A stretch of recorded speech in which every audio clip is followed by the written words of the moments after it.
Қазақ халқының рухани мұрасы мен мәдени тарихында айрықша орны бар ұлы күйші Құрманғазы туралы айтылған орынсыз сөз қоғамда үлкен дау туғызды. Актер Қайрат Әділгерейдің Құрманғазыны бандит деп атауы көпшіліктің ашу-ызасын тудырып, әлеуметтік желілерде кеңінен талқыланды. Бұл сөзді жұртшылық тарихи тұлғаға жасалған ауыр қорлық, сондай-ақ ұлт құндылығына деген құрметсіздік ретінде қабылдады.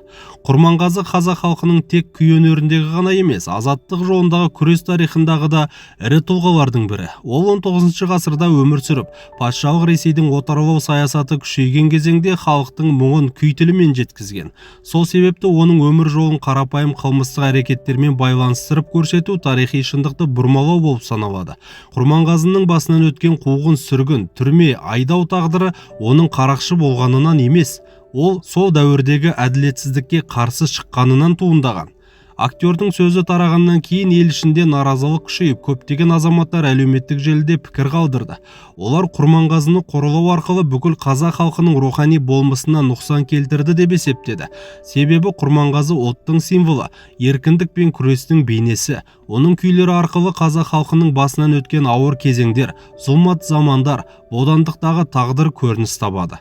Қоғамдық қысым күшейген соң Қайрат Әділгерей арнайы видео үндеу жасап, халықтан кешірім сұрады.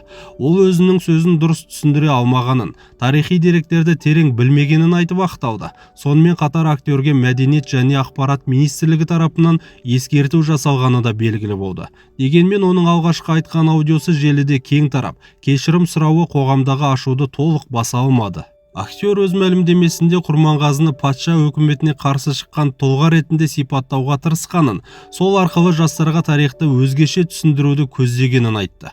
Оның айтуынша Құрманғазы байлардан тартып алған дүниені кедейлерге бөліп берген. Сол себепті оны сол заманның Робин Гуды секілді бейнемен салыстырған. Алайда қоғам мұндай салыстыруды орынсыз деп қабылдады. Өйткені Құрманғазының күресі қарақшылық мақсатта емес, әділетсіздікке қарсы рухани қарсылық ретінде бағалануы тиіс. Орал өңіріндегі Құрманғазының ұрпақтары мен сол аймақтың тұрғындары бұл сөзге қатты ренжігенін білдірді. Кейбірі сотқа жүгінуге дайын екендерін айтты. Актердің айтуынша осы жағдайдан кейін ол кешірім сұрап видео жариялауға мәжбүр болған.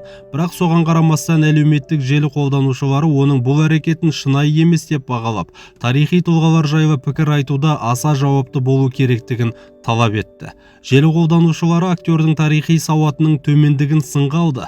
Оның мәдени мұраға жеңіл-желпі қарағанын айтты. Олар Құрманғазыны қарақшы бейнесінде көрсету ұлттың рухани қадір-қасиетін төмендету деп есептейді.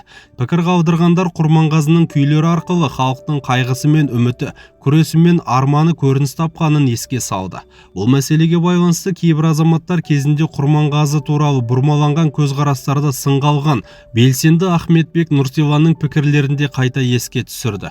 Ол Құрманғазыны тарихи тұлға ретінде бағаламай, оны тұрпайы деңгейде түсіндіруге тырысқан әрекеттерді қатты сынаған болатын. Оның айтуынша Құрманғазы тек күйші ғана емес, халықтың мұңын күй тілімен сөйлеткен рухани күрескер.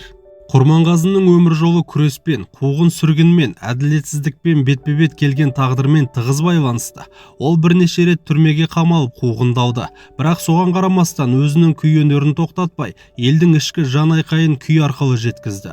Оның Сарыарқа, Адай, Кішкентай, Балбырауын секілді күйлері қазақ халқының еркіндікке деген ұмтылысының музыкалық көрінісі.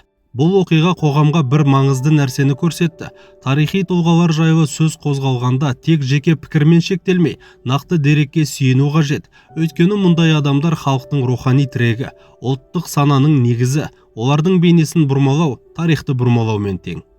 Осы жағдайдан кейін Қайрат Әділгерей кешірім сұраған видеосында тоқтатып, әлеуметтік желідегі белсенділігін азайтты. Ал мәдениет және ақпарат министрлігі тарапынан да тиісті шаралар қабылданғаны белгілі болды. Бұл оқиға мәдениет пен тарихқа жауапсыз қараудың қандай салдарға әкелетінін анық көрсетті. Қорытындылай келе, Құрманғазы қазақ халқының ұлы перзенті, күй өнерінің ғана емес, рухани еркіндіктің де символы.